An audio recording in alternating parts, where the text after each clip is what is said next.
Well, let's return to our rolling coverage here for the ANC's 5th National General Council, which kicks off today at the Birchwood Hotel and OR Tambo Conference Centre in Ekurhuleni. ANC President Cyril Ramaphosa is also expected to address delegates and perhaps also just give a political overview. While the ANC says that this General Council is being held as a midterm policy and organisational review platform, also that it serves as the highest decision-making structure between national conferences, focusing on policy refinement and as well as socio-economic frameworks, organizational assessment, renewal and performance review and engagement with the ANC Alliance. So for more, let's cross back to SABC News anchor Ayanda and Nyathi. Ayanda, I know that official program is set to kickstart just after 10 o'clock. Policy, renewal, rebuilding public trust, all coming to the fore. But I mean, this is also going to be impacting coalition dynamics going forward, given the tensions, the factions, lots happening on your end. Unpack further for us as we continue. Absolutely, Lisa. Welcome back to the Birchwood Hotel. And you're absolutely right. There's a long list of issues that the ANC has outlined in their base documents to do with the renewal, the Freedom Charter, the state of the national democratic revolution, organizational and ideological renewal, progress and challenges since 1994. But I think the rubber hits the road is what ordinary South Africans will be thinking about and what they will be looking out for, given, I suppose, what's been said already in the past and the many truths that stare us directly in the face as we take stock of where we are. And let's continue doing that. Bring in Professor Lesiba Teffo as we wait for the official program to get underway. He's with us here at the Media Center at the Birchwood Hotel. Prof, it's always such a pleasure speaking to you. Thanks very much indeed for making the time.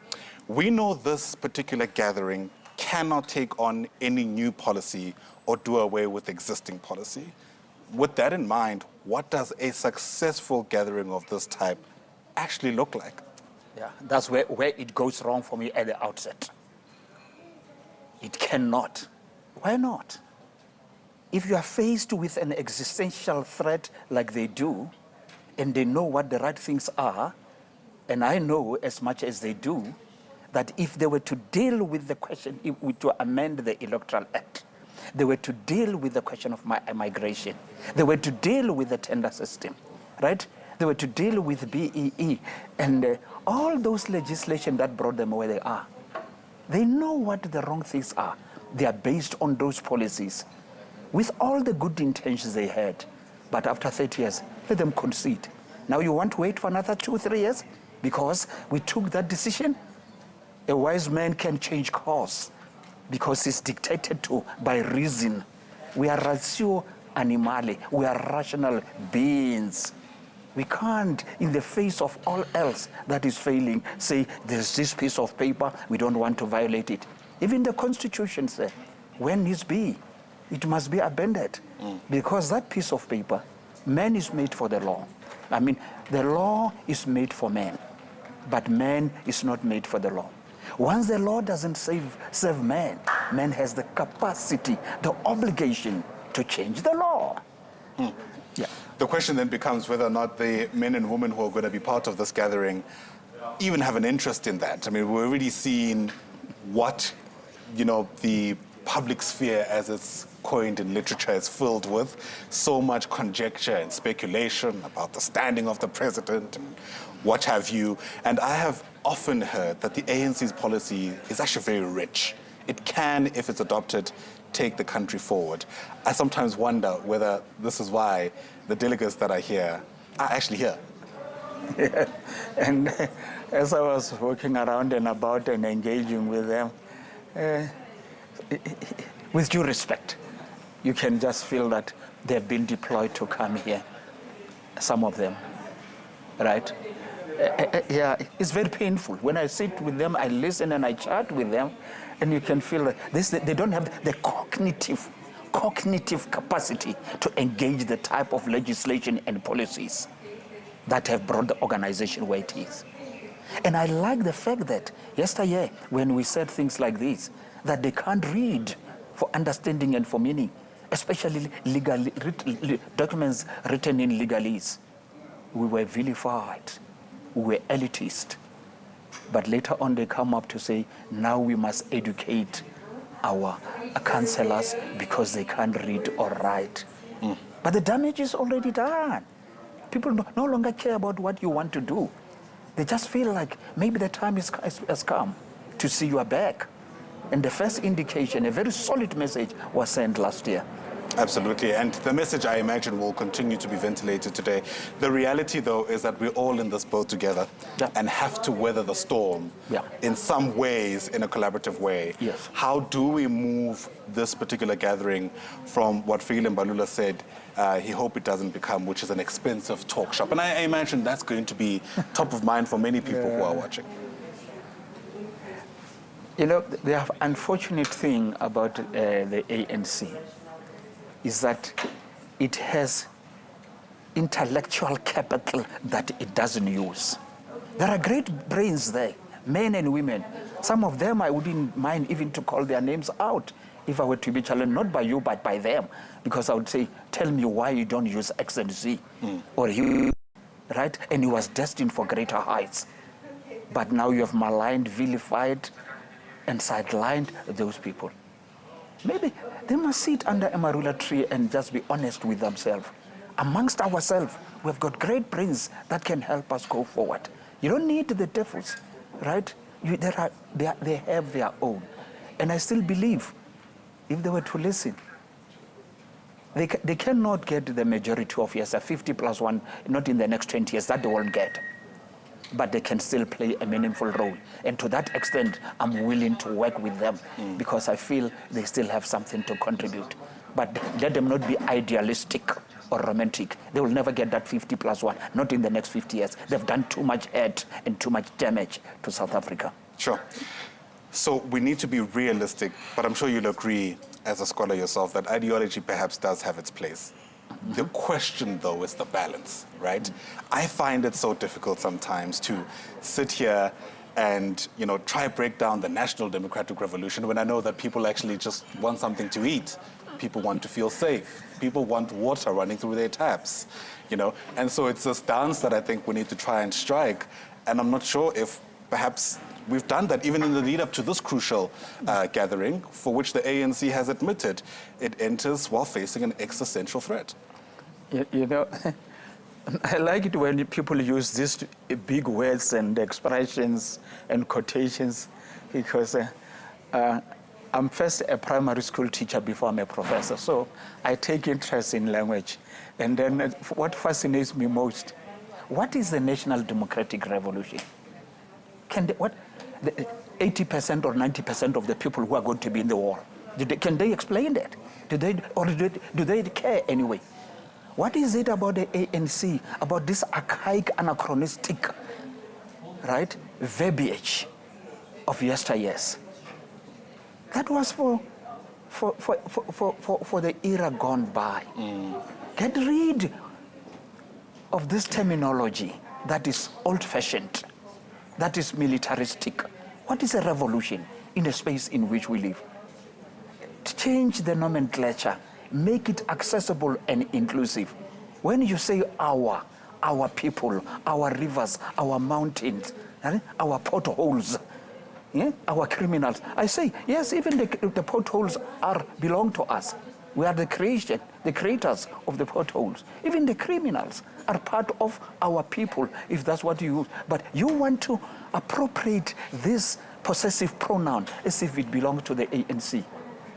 Change the nomenclature, change the terminology, seek to be embracive and inclusive, and you'll go some distance. But come back to the key one, ideology.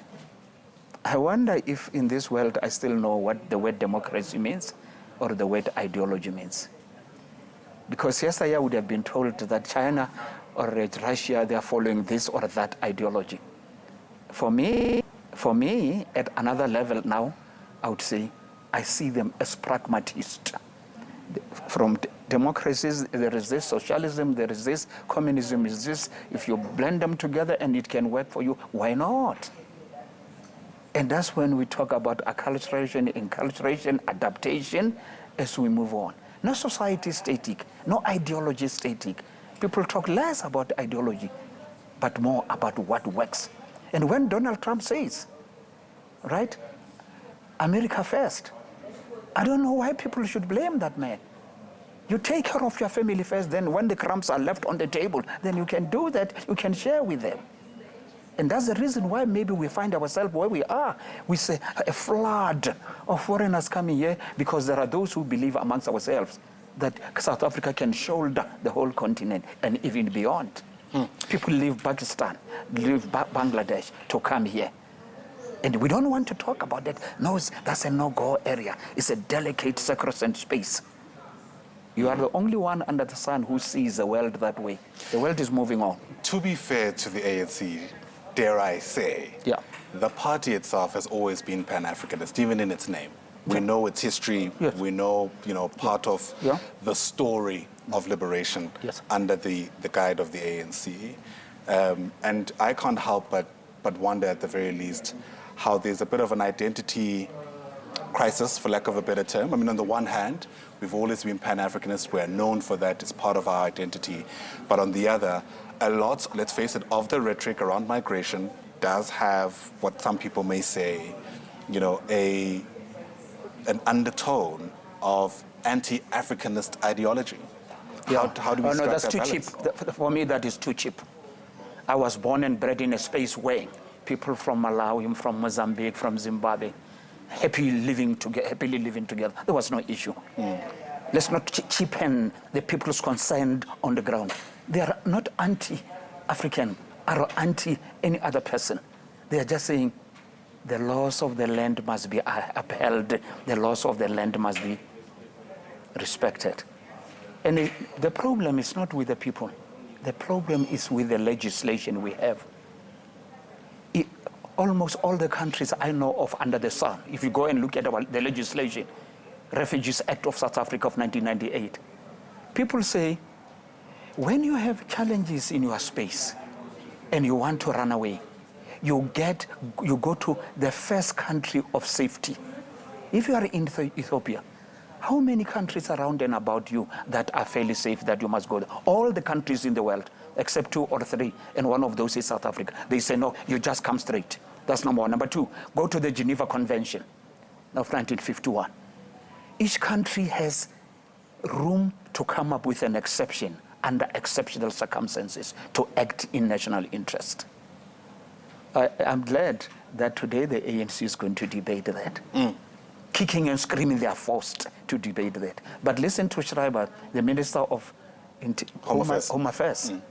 He made very interesting statement yesterday that the legislation we have, migration is a problem. Listen to Groenewald, the Minister of Correctional Affairs, right? He said yesterday or over the weekend, I would like to take foreign criminals back home to go and serve their sentences. But the legislation of South Africa is holding my hands. Yes, Ayanda, good day and good morning. Indeed, and what a sobering morning it's turning out to be. We all know that changing legislation in this country has a process, right? We live in a context where it's very hard, I think, for any party to be able to get that 2/3 majority. And I wonder then, let me ask the question in this way. What are your levels of optimism that will ever get enough consensus to finally rectify these issues that you're pointing out through these ministers? Let's look at ourselves. The fault, Ayanda, is not with the stars that we are underlings. The fault with us. Why should it take 2 to 3 years at least to come up with a legislation or an enactment? Why should it? In other parts of the world, they want to do it in 6 months. It can be done. It will be done. We have created a convoluted process, right? That is making legislation difficult. You know, the president of Botswana, I like that fellow too, right? Not fellow, but the president, right? He said, look, we must change some of these laws, but we can't change them. And I want to do it now, but by the time I get there, my term shall have ended, and if another man comes in, he's not going to continue that route. Because we have come up with very, very, very convoluted and elastic processes that must always be observed. And all I'm saying, perhaps review the process of making legislations in this country. It is taking too long. And I'm afraid that very process will take its own time, right? Reviewing the processes that take a long time to review. And then somebody's going to protest and take us to the Constitutional Court to review the process of reviewing the process. Oh, gosh. Okay, before we get into our own existential angst, let me bring us back to perhaps some of the things that have worked. You know, I listened to the president yesterday. He was speaking at the dinner in the lead up to today's conference, and he mentioned a few things that he reckoned are a sign of us heading in the right direction. South Africa's off the grey list. The economy is not growing as much as we would like it to, but there's been a second consecutive quarter of some kind of positive growth. You know, we have a positive rating from S&P, which is the first in years, and the list goes on and on. I mean, he spoke about the amount of people in the country who have formal housing since 1994. Is there room? Surely.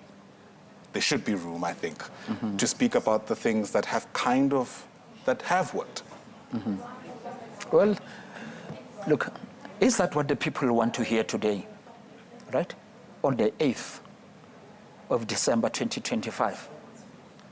That speech resonate with the people on the ground? I'm sorry not.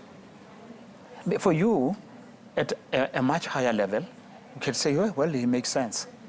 But for the people who are looking for job, for safety and security, who can walk in the streets during the day or during the night, who feel insecure even in their own houses. Yes, he can keep talking. And I understand. I hear him out. I hear what he's saying, that there are offshoots, there are promises, but who cares about the credit rating? I mean, the average Joe or they're on the ground, the people who must vote. Yeah, and I'm sure, Prof, you're not suggesting that isn't important, right? I think there's always a distinction of what is in the public interest and what is interesting to the public. Because what happens surely at a national level with things like the economy, hopefully with the right leaders will cascade downwards. And I think part of the responsibility we have would be to walk and chew at the same time, right? We can acknowledge that on the ground, there are people who still are desperate for some kind of employment and having a livelihood. But there's also this aspect of the story, which also needs to be focused on.